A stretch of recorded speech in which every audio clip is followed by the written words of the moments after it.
Hey friends, do you love adventures? What if I told you every page of the Bible is filled with heroes, miracles, and even lions and giants? But there's a secret. Each story has a message just for you. So buckle up because we're diving into 30 minutes of amazing Bible stories. And guess what? Story number 3 ends with something totally unexpected. Don't miss it. Long ago in Egypt, where the golden sun rose over the Nile and palm trees swayed, a special baby boy was born. A baby who would one day change the world. But it was a dangerous time. Pharaoh the king had made a cruel law. Every Hebrew baby boy must be taken away. This baby's mother loved him more than anything. She held him close, sang him lullabies, and prayed, "God, please protect my child. I know you have a plan for him." But she knew she couldn't hide him forever. One bright morning, she made a brave decision. She gathered reeds, wove them into a basket, and coated it with tar to make it float. Gently, she laid her baby inside, kissed his forehead, and placed the basket in the river. His sister Miriam walked along the riverbank, never taking her eyes off him. The basket drifted until someone appeared. Not a soldier, but Pharaoh's own daughter, the princess. She saw the basket, opened it, and found the tiny baby crying softly, her heart filled with compassion. "This must be a Hebrew baby," she said. Instead of turning him away, she chose to protect him and raise him as her own, right inside the king's palace. God arranged something even more amazing. Moses' own mother was chosen to help care for him. Step by step, God was preparing this little boy for a great mission. Moses would grow up learning the ways of the palace, but deep in his heart, God's calling waited. One day he would stand at the edge of a mighty sea, raise his staff, and watch God part the waters into 2 towering walls. But that story is for another time. Jonah was a man who loved God, but one day God asked him to do something he didn't like at all. God said, "Jonah, I want you to go to the city of Nineveh and tell the people to stop doing wrong things and turn back to me." But Jonah thought, "Nineveh? No way, those people were mean. They might laugh at me or worse." So instead of obeying, Jonah decided to run far, far away. He packed his bag, put on his sandals, and hurried down to the docks. The smell of salt water filled the air, and the sound of creaking wooden ships surrounded him. There he found a boat heading in the opposite direction from Nineveh. Perfect, he thought. He climbed aboard, paid his fare, and soon the boat set sail across the wide, open sea. At first, it seemed like the perfect escape. Gentle waves rocking the boat, seagulls calling overhead, and the warm sun shining. But suddenly, the wind began to howl. Dark clouds rolled in like giant gray monsters. Waves grew taller and taller, smashing against the sides of the boat. The sailors shouted, trying to keep the ship from breaking apart. "We're going to sink," they cried. Jonah's heart sank too. He knew why this was happening. This wasn't just any storm. God was trying to get his attention. He told the sailors, "This is my fault. Throw me into the sea and the storm will stop." At first they didn't want to, but when the wind grew even wilder, they had no choice. With a splash, Jonah plunged into the churning water. The cold water surrounded him, pulling him under. He kicked and paddled, but the waves were too strong. Just when he thought it was over, gulp! A huge fish, bigger than any he had ever seen, swallowed him whole. Imagine that. One moment you're sinking, the next you're inside a dark, slippery, fishy-smelling belly. For 3 whole days and nights, Jonah sat in the belly of that fish. There was no light, only the sound of water sloshing and the slow beat of the giant creature's heart. He had plenty of time to think. And so he prayed, "I'm sorry, God. I didn't listen to you. Please forgive me. I will do what you've asked." God heard Jonah's prayer. On the 3rd day, the fish swam toward the shore. With one big burp, it spit Jonah out onto the sandy beach, covered in seaweed but very much alive. Jonah wiped the sand from his eyes, took a deep breath, and this time he obeyed. He went straight to Nineveh and told the people God's message. And you know what? They listened. They turned away from their wrong choices, and the whole city was saved. Isn't that amazing? God didn't give up on Jonah, and he doesn't give up on us either, even when we run the wrong way. Long ago, in a land of hills and fields, two armies faced each other: the Israelites, God's people, and the Philistines. But instead of fighting, the Philistines sent out their champion, Goliath, a giant over 9 feet tall, covered in bronze armor and armed with a massive spear. Every day he roared, "Send me your best warrior. If he wins, we will serve you. But if I win, you will serve us." The Israelites were terrified. Far away, a young shepherd named David cared for his sheep, played music, and loved God deeply. He had fought off lions and bears before, trusting God's help. One day his father sent him to take food to his brothers at the battlefield. There, David heard Goliath's challenge. While everyone else trembled, David said, "I'll fight him." Brought before King Saul, David explained, "God has rescued me before. He will rescue me again." Refusing the king's heavy armor, David chose his sling and picked 5 smooth stones from a stream. When Goliath mocked him, David answered, "You come with sword and spear, but I come in the name of the Lord." He swung his sling, sent a stone flying, and struck Goliath in the forehead. The giant crashed to the ground, defeated. The Philistines fled, the Israelites celebrated, and David became a hero. One day this shepherd boy would be king, a man after God's own heart. A long, long time ago in the grand kingdom of Persia, a land filled with glittering palaces, colorful gardens, and bustling markets, there lived a young woman named Esther. She wasn't a queen yet.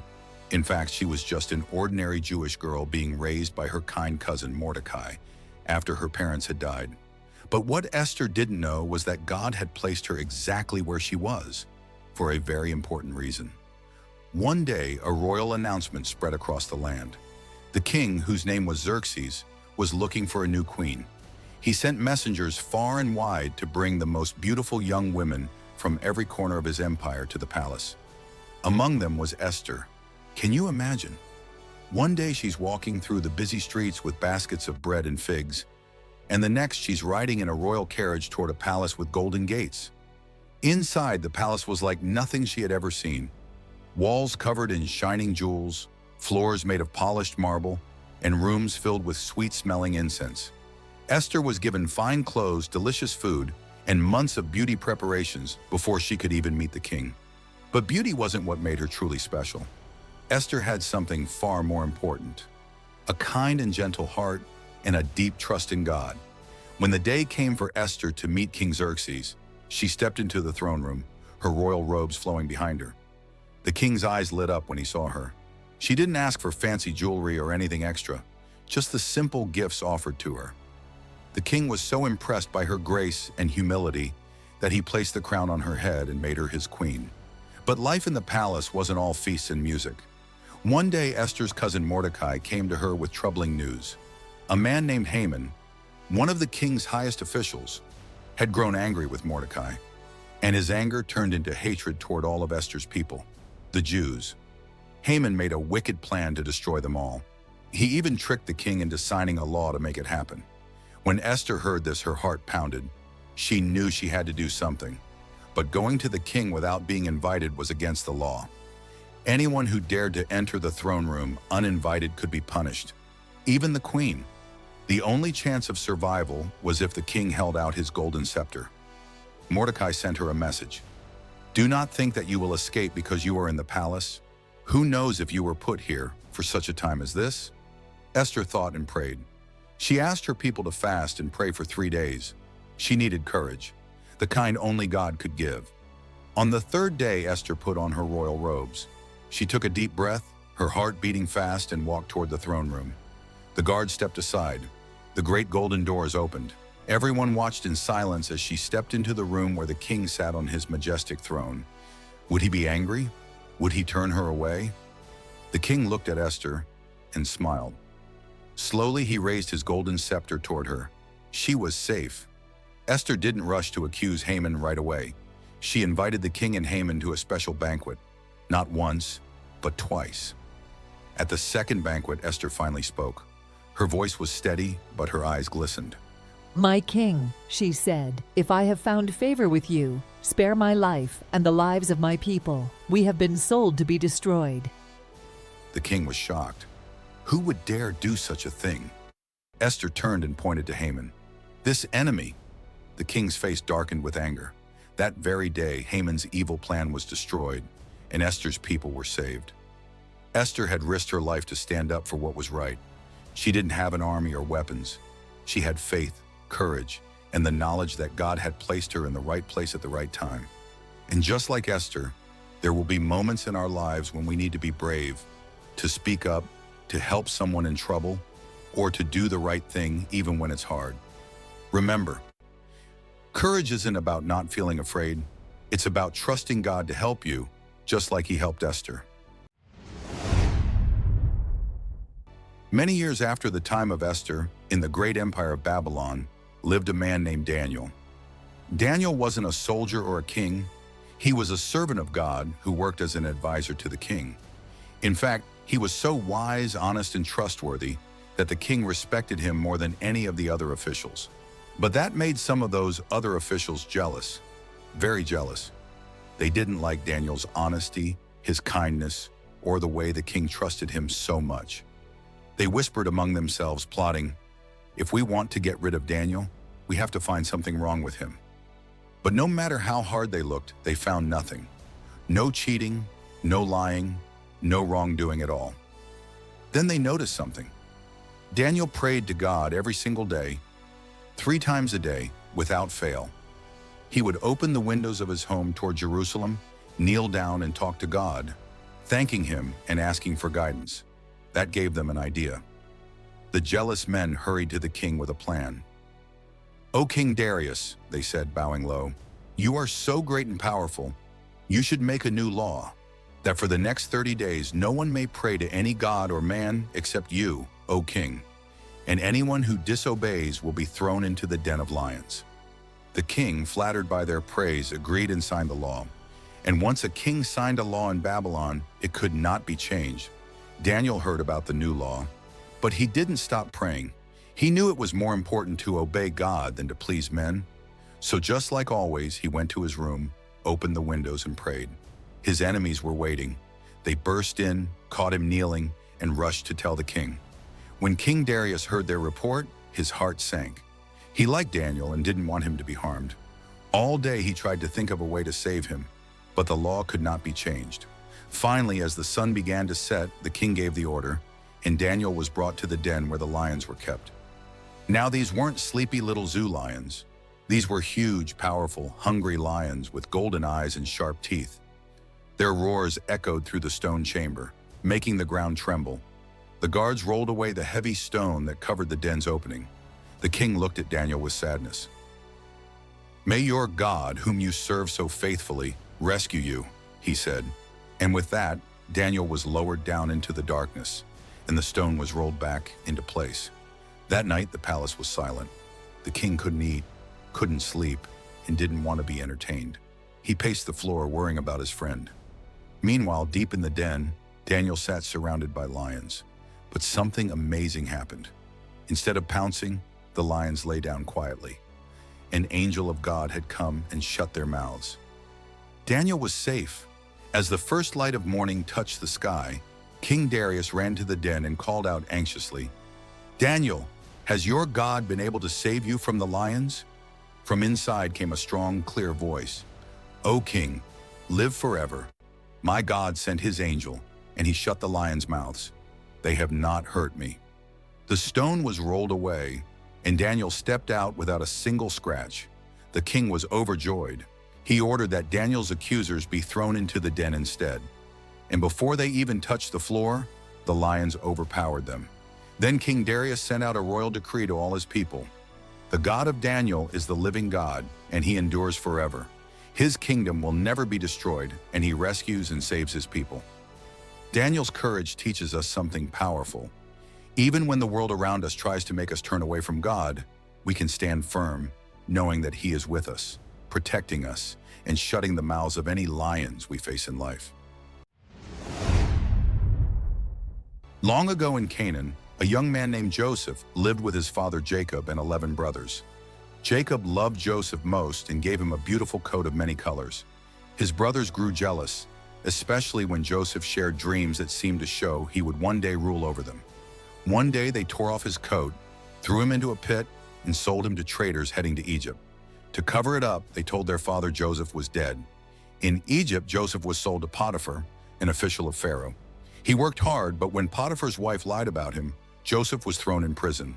Even there, God blessed him. Joseph interpreted dreams, and when Pharaoh had troubling visions of famine, Joseph explained them and gave wise advice. Pharaoh made him the second most powerful man in Egypt. When famine came, people from everywhere came to buy food, even Joseph's brothers, who unknowingly bowed before him. Joseph forgave them, saying, "You meant to harm me, but God meant it for good, to save many lives." From pit to palace, Joseph's story shows that God's plans are greater than ours, and he works through every situation. Joseph's family was amazed at his kindness. He could have taken revenge, but instead he chose mercy. He called for his brothers to bring their father Jacob to Egypt. When Jacob heard the news that Joseph was alive, he could hardly believe it. Yet joy filled his heart, and he began the long journey to see his beloved son. The family traveled together, carrying their herds and belongings. Pharaoh himself welcomed them warmly. He gave them the best land in Goshen to live in. At last, the family was reunited. Tears of joy were shed as father and son embraced. What once seemed lost was restored by God's hand. Years passed and Jacob grew old. Before he died, he blessed his sons and reminded them of God's promises. Joseph remained faithful and cared for his family with love. Even after Jacob's death, his brothers worried that Joseph might punish them. They remembered the wrongs they had done long ago. But Joseph comforted them again, saying, "Do not be afraid. I will provide for you and your children." His words brought peace to their hearts. Joseph's forgiveness was not just spoken, it was lived out daily. He showed that trust in God brings healing where there was once hurt. His life became a shining example of grace. Joseph lived many more years in Egypt, honored and respected by all. He never forgot the God who had guided him from boyhood to old age. When the time came for his own death, Joseph reminded Israel's children of God's covenant. He told them that one day God would bring them back to the land he had promised. Joseph asked that his bones be carried there when the time arrived. And so his story closed, not with sorrow but with hope. For Joseph believed that God's faithfulness never ends. From generation to generation, his story was told. It became a testimony of trust, forgiveness, and God's perfect plan. 2,000 years ago, in a little town far away called Nazareth, lived a young woman named Mary. Mary loved God with all her heart. One quiet day, as she went about her daily chores, something amazing happened. An angel appeared. His clothes shone brighter than the sun, and his voice was calm but powerful. "Mary," Do not be afraid. God has chosen you to be the mother of his son. You will name him Jesus, and he will save his people. Mary's heart pounded. She didn't understand how it would happen, but she believed God's promise. She said, "I am the Lord's servant. May your word to me be fulfilled." Soon after, Mary learned that her cousin Elizabeth was also expecting a baby who would grow up to prepare the way for Jesus. Mary hurried to visit her, and when Elizabeth saw her, she exclaimed, "You are blessed among women, and the child you will bear is blessed." Months passed, and a decree came from Caesar Augustus. Everyone had to travel to their hometown to be counted. So Mary and her soon-to-be husband, Joseph, set out for Bethlehem, Joseph's family town. The journey was long, about 90 miles, over dusty roads and rocky paths. Mary rode on a donkey, and Joseph walked beside her, guiding the way. Imagine traveling for days with no car, no buses, just your feet and a small donkey. And Mary was about to have her baby. When they arrived in Bethlehem, the town was crowded with travelers. Every inn they came to was full. "No room here," the innkeeper said again and again. At last, one kind innkeeper saw Mary's tired face and offered them a place in a stable where animals rested at night. It wasn't fancy, just a quiet shelter with hay for bedding and the soft sounds of sheep and cows nearby. But it was warm and it was safe. That night, under a sky scattered with stars, Mary gave birth to her son. She wrapped him in swaddling cloths and laid him gently in a manger. a feeding trough for animals. This wasn't how the King of Kings might be expected to arrive. Not in a palace, not with trumpets, but in the humblest place so everyone would know he came for all people, rich or poor. Love. Meanwhile, out in the fields nearby, shepherds were keeping watch over their flocks. Suddenly, the dark night lit up with the glory of God, and an angel appeared before them. The shepherds were terrified, but the angel said, "Do not be afraid. I bring you good news of great joy for all people. Today in the town of David, a Savior has been born to you. He is Christ the Lord." Then the sky filled with countless angels, all praising God and singing, "Glory to God in the highest, and on earth peace to those on whom his favor rests." Can you imagine that? A choir of angels lighting up the sky, singing so beautifully that it felt like heaven had opened right above them. The shepherds hurried into Bethlehem, following the angel's words. They found Mary, Joseph, and the baby lying in the manger, just as they had been told. Overwhelmed with joy, they praised God and told everyone they met what they had seen. Far away, wise men from the east saw a bright star that shone unlike any other. They knew it was a sign that a great king had been born. They followed the star for many days until it led them to Jesus. They bowed before him and offered gifts fit for a king: gold, frankincense, and myrrh. Jesus' birth was the greatest gift the world had ever received. God's own Son sent to bring light into darkness, hope to the hopeless, and love that never ends. And it all began in that quiet stable, with a mother's gentle arms, a father's watchful eyes, and a tiny baby who would change the world forever.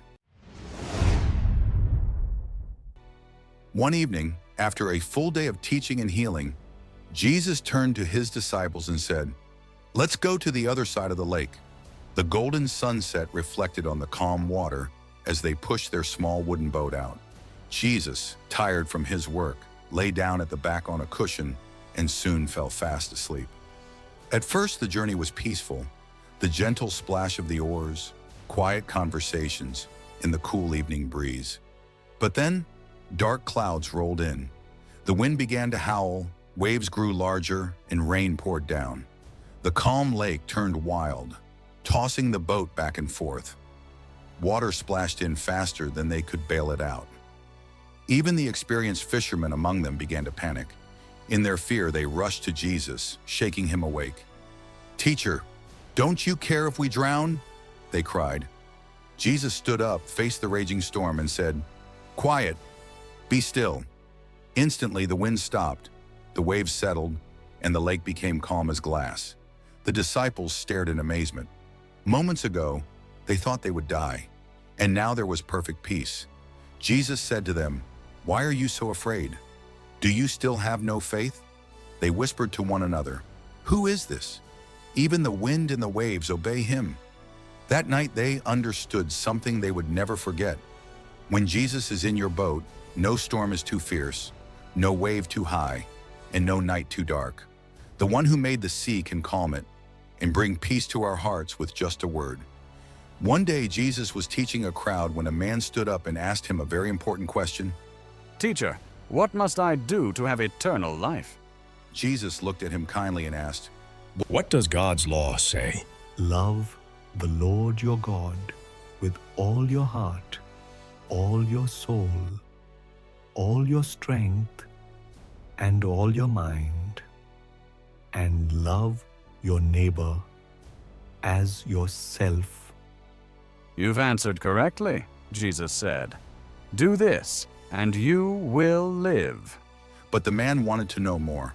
He asked, "And who exactly is my neighbor?" So Jesus began to tell a story, a parable, to help everyone understand. A man was traveling from Jerusalem to Jericho. Jesus said, "The road was rocky and winding, with steep cliffs on either side. As he walked, the sun beat down on him, and dust clung to his sandals. But suddenly, from behind the rocks, a group of robbers jumped out. They knocked him to the ground, tore his clothes, and took everything he had. Then they ran away, leaving him hurt and bleeding on the side of the road. The crowd listening to Jesus leaned in, their eyes wide.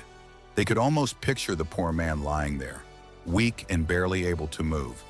After some time, Jesus continued, a priest came walking down the road. His long robe brushed against the dirt as he saw the man lying there. But instead of helping, the priest crossed to the other side of the road and kept going. The listeners murmured, "That didn't seem right." Then, Jesus said, a Levite, someone who also served in the temple, came along. He saw the injured man, but he too walked on the other side and hurried away. The people listening must have been wondering, who would help? Finally, Jesus said, a Samaritan came down the road. Now in those days, Jews and Samaritans didn't get along at all. They avoided each other whenever possible. But when this Samaritan saw the hurt man lying there, he felt something deep inside, compassion. His heart ached for the stranger. The Samaritan didn't cross to the other side. He went right to the man, knelt down, and gently cleaned his wounds. He poured oil and wine on them to help them heal and wrapped them carefully with cloth. Then, lifting the man onto his own donkey, the Samaritan led him to the nearest inn. At the inn, he stayed with the man through the night, making sure he was safe and comfortable. The next morning, he gave the innkeeper 2 silver coins. "Take care of him," he said, "and if it costs more, I will pay you when I return." When Jesus finished the story, he looked at the man who had asked the question and said, "Which of these 3 do you think was a neighbor to the man who was hurt?" The man answered softly, "The one who showed him mercy." Jesus smiled and said, "Go and do the same." And the crowd understood. Being a neighbor isn't just about living next to someone or being from the same place. It's about kindness, compassion, and helping anyone in need, no matter who they are. Because love, the kind of love God teaches us, doesn't have boundaries. It crosses roads, heals wounds, and changes hearts. Just like the Samaritan, we can be a light in someone's darkest day, simply by stopping, caring, and helping. Wow, what a journey. Let's remember what we learned today. Check mark God protects us. Check mark God protects us, like baby Moses. God listens when we pray, like Jonah. God gives us courage, like David and Esther. God has a plan, like Joseph. Jesus brings peace and healing because he loves us so much. Dear God, we thank you for these wonderful Bible stories that fill our hearts with courage, faith, and hope. You remind us through Esther that even in moments of fear, bravery comes from trusting you completely. You remind us through Daniel that true faith means standing strong even when others may doubt or pressure us. Through Joseph's journey, we see how trust in you brings blessings, even through trials and hardships. And most of all, we thank you for Jesus, who teaches us to love without limits and to forgive without hesitation. These lessons are not just words from long ago. They are truths for our lives today. Lord, help us to be brave like Esther, faithful like Daniel, and trusting like Joseph in our daily walk. Keep our hearts close to you, our steps steady, and our lives filled with purpose. May your love guide us always. Amen. Every story in the Bible reminds us that you, Lord, are always with us, no matter what we face. When we feel weak, you make us strong. When we feel lost, you give us direction. When life feels unfair, you teach us patience and trust. And when we feel alone, you remind us that you never leave our side. Jesus showed us the perfect way to live, through kindness, compassion, and love that never gives up. He calls us to walk in peace, to care for others, and to let our light shine brightly in this world. Thank you for giving us these stories and teachings that fill our hearts with joy. Help us not only to hear them, but also to live them, so that others can see your love through us. Let our lives be a reflection of your goodness and grace every single day. Thank you, friends, for joining us today for 30 minutes of amazing Bible stories. We are so glad you were here to learn, grow, and share this special time together. Remember, God made these stories just for you, to remind you how much He loves you and how He wants to be with you every day. Be brave like Esther, faithful like Daniel, trusting like Joseph, and loving like Jesus in all that you do. And don't forget, we'll be back with more fun, more faith, and more amazing adventures straight from the Bible. Be sure to like, subscribe, and join us again next time. Until then, keep shining bright with God's love, and may His blessings be with you wherever you go. See you soon, friends.